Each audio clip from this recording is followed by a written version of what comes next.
history. What do you know about black history? Let me ask you a question. Prior to the transatlantic slave trade in the 1600s, what was your nationality? What did you call yourself? Some may say African. Well, Africa is a continent, and in that continent, there's over 47 different countries in there. Which one do you come from? What language did you speak prior to the 1600s? Was it English? There's over 1,500 dialects being spoken in the land of Africa. Pick one. What clothing did you wear? Was it high heels and stilettos? Skinny jeans and Vans? What food did you eat? Hamburgers and hot dogs? French fries and SpaghettiOs? What religion did you partake in? Who was your God? Was it Christianity and Cesar Borgia? Most of you have no idea about the answer to these questions. You have no recollection of any history prior to the transatlantic slave trade. Now, is that a coincidence or by random chance? I don't think so.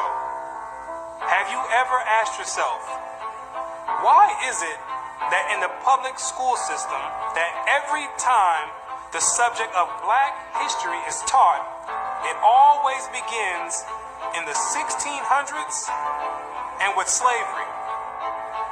Why is that? Doesn't that raise some antennas and spark inquiry?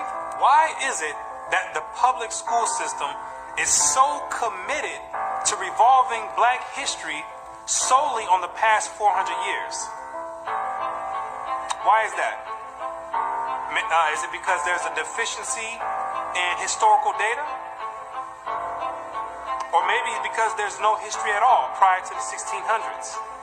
Maybe black people just poofed out of thin air, sporadically, landed on slave ships, and they said, hey, we got a new species here, and start importing and exporting them all over the world. Maybe that's what happened. The question arises, what is the drawback on this history? Why does it keep being withheld? What's the big idea about it? Why is it being held hostage? That's the question. Why can't it be expounded on? 100 years prior to the 1600s? 300 years? 500 years? 1,000 years? Why is that information not being revealed? What's the big secret? What's the mysticism about it? What you're going to come to realize is that your identity is the biggest kept secret on the planet Earth. Oh, you thought that NASA and the space station and the secret missions being conducted by them, oh, you thought that was the biggest kept secret on Earth. No, this is bigger than that.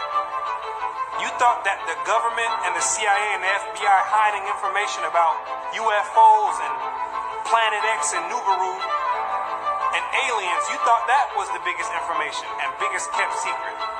No, this is bigger than that. The elite Confederate has spent billions of dollars and constructed an innumerable amount of psychological stratagem to ensure that you never received and acquired this information that's about to be put out. You're about to receive pertinent information from some of the most reputable biblical scholars, historians, and archaeologists. And they all know something that you don't know. And that's your identity. Ham, the youngest son of Noah, born probably about 96 years before the flood, and one of 8 persons to live through the flood. He became the progenitor of the dark races, not the Negroes, but the Egyptians, Ethiopians, Libyans, and Canaanites. Wait, the churches and the pastors, which are set up by the government, all teach in unison a doctrine that all black people come from the seed of Ham. But once you open up scholastic sources, you'll find out that the biblical scholars say something totally different from what's taught in Orthodox Christianity. What do they mean by Ham is the father of the dark races but not the Negroes?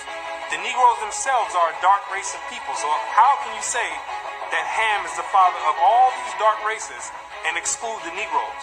What are the biblical scholars trying to convey? What the biblical scholars are saying is that you're not African. There's only 4 families according to the Bible that make up the native population of Africa, or the land of Ham. And the biblical scholars know that you don't descend from any one of those 4 families. In order to write that in a scholastic and academic book, the biblical scholars have done extensive and thorough research on both the so-called Negroes and the Africans, the native Africans. And they came to the conclusion after the extensive research that the Negroes don't have anything to do with the native Africans at all. They're 2 totally separate people. In the 1840s, Morton collaborated with George R. Glyden, an Egyptologist, who provided him with mummy heads and information about the racial significance of Egyptian tomb inscriptions. In Crania Aegyptiaca, published in 1844, Morton pointed out that both cranial and archaeological evidence showed that the Egyptians were not Negroes. In 1840, Dr. Morton was trying to find out the racial origin of the so-called Negroes that were in America in slavery. So he got together with the Egyptologists, which supplied him with the mummy heads, and what he did was conduct an extensive research on the cranial remains of the heads in Egypt, in contrast to the cranial remains of the heads in America. And what he found out is that the Negroes that were in slavery were not Africans. He found out that the skulls were 2 totally different types of skulls. The Negro's head was longer than the Egyptian head. The physical characteristics from the outside look similar, with the thick lips and the broad nose. But once you start delving into the real characteristics, he found out that there were 2 totally different people, as abolitionists and colonizationists had maintained, and that in fact, blacks had been relegated to the same servile position in ancient Egypt as in modern America. But what Dr. Morton did discover is that the Negroes that were serving slavery in America served the same position and servitude in ancient Egypt when they matched other skulls and other cranial remains in Egypt. They said these are exact matches. So what are the scholars saying? What you're going to find out is that they're saying that you are the biblical Israelites. Yes, you're the same exact people that served slavery in the land of Egypt. You're the same exact people that God sent Moses to go redeem under the hand of Pharaoh. You're the same exact people. And when you read the Bible, you'll find out that slavery is a central theme in the Bible. It's a reoccurring theme with the Israelites. The Israelites cannot run away and get away from serving slavery. It continues to happen over and over, all the way up until today. You came out of Egypt as slaves, came down into the land of Israel. No sooner as you got there, then you had the Assyrians come, capture the land of Israel, and take you and make you slaves. In the 9th year of Hoshea, the king of Assyria took Samaria and carried Israel away into Assyria. You came out of the land of Assyria, went back to the land of Israel. Then the Babylonians came, which are the modern-day Ethiopians, the Cushites, came to the land of Israel and made you slaves. So all Israel were reckoned by genealogies, and behold, they were written in the book of the kings of Israel and Judah, who were carried away to Babylon for their transgression. You came out of the Babylonian captivity, went back to the land of Israel. Then the Persians came on down there, took the Israelites, and made you slaves. For we were bondmen Yet our God hath not forsaken us in our bondage, but hath extended mercy unto us in the sight of the kings of Persia. You came back from the Persian Medo captivity, went back to the land of Israel, rebuilt the temple up. Then the Greeks came on down there, took you and made you slaves to entreat them that they would take the yoke from them. For they saw that the kingdom of the Grecians did oppress Israel with servitude. After you came from the Greek captivity, you went back into the land of Israel, rebuilt the temple because the Greeks were sacrificing swine and pig on the altars. No sooner as you came back to the land of Israel, then the Romans came and had you during the time of Christ as slaves. It was so much slavery going on with the Israelites that Jeremiah himself had to ask. He had to say, is Israel just put on earth just to be slaves? Is that your whole purpose? Just to be servitude to other nations? Is Israel a servant? Is he a homeborn slave? Why is he spoiled? So you might be asking yourself, if the so-called Negro is part of the 12 tribes of Israel, how in the world did you get to the west coast of Africa? And when ye shall see Jerusalem compassed with armies, then know that the desolation thereof is nigh. This is Christ right here speaking to the Israelites. He says, when you see Jerusalem compassed or surrounded by the Roman armies, then know that the desolation or the destruction of the land of Israel is getting ready to happen. The Romans getting ready to come in here and tear some stuff up. Then let them which are in Judea flee to the mountains, and let them which are in the midst of it depart out. And Christ says, when you see the Romans coming in, you better get ready to flee into the mountains. And what you're going to realize is that the mountains that he was talking about was the land of Africa. It was the same exact place that Mary and Joseph took Jesus when they were fleeing from Herod when he was trying to come find Jesus to kill him. They went right into Africa. And the Israelites went into Africa as well, fleeing from the Romans.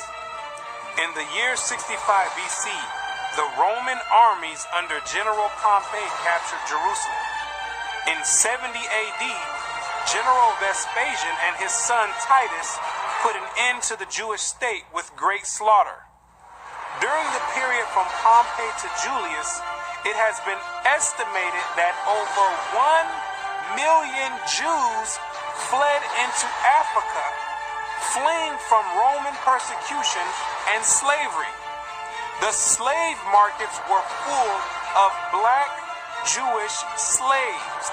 Over 1 million of you Israelites fled from the land of Israel into the land of Africa, running away from the Romans because the Romans was coming to put slaughter to the Israelites. The ones that didn't take heed to the prophecy of Christ, when he said you better leave and go to the mountains, go to Africa, when they got caught by the Romans, they were taken back to Europe and sold in slavery and put in servitude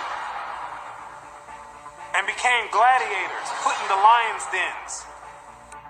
The pagans and the Romans attacked the Jews indiscriminately. Both the Jewish soldiers and the uninvolved peaceful population without mercy. As a result of this merciless attack, many Jews fled to those parts of northwest Africa known as Tunisia, Algeria, Morocco, and Mauritania.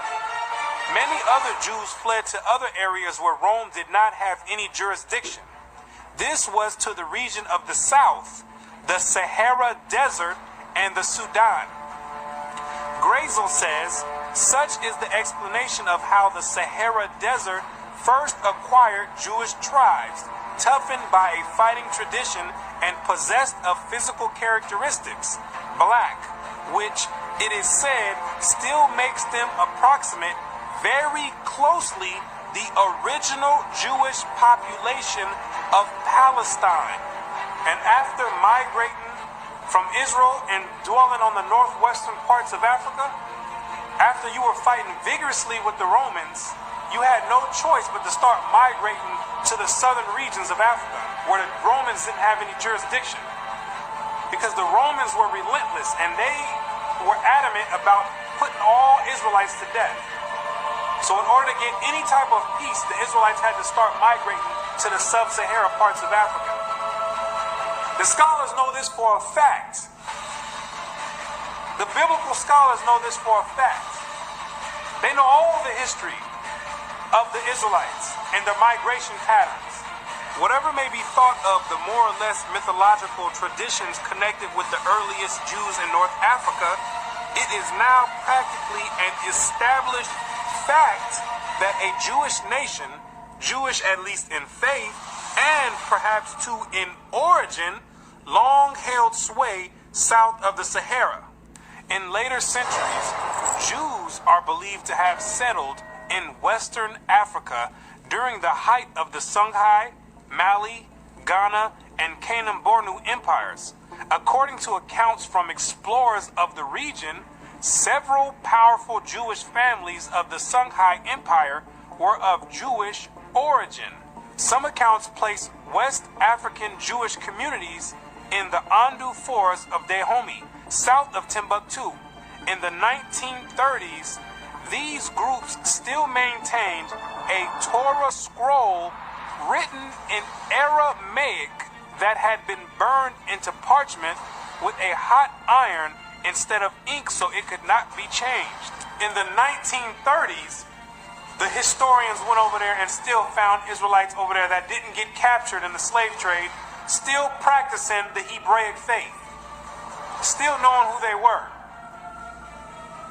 With a Torah, which is the first 5 books of Moses, written in Aramaic. That's the ancient language. And it's a shame that they have to burn it in hot iron so the European colonialists don't come over there tampering with it and taking the evidence and trying to hide the history. It's a shame that they have to do that. It is a total shame that they have to do that. The black Jews had an advantage over the African tribes. They carried their culture, history, laws, and written records with them. The Jews made use of every opportunity. They were an industrious and skillful people.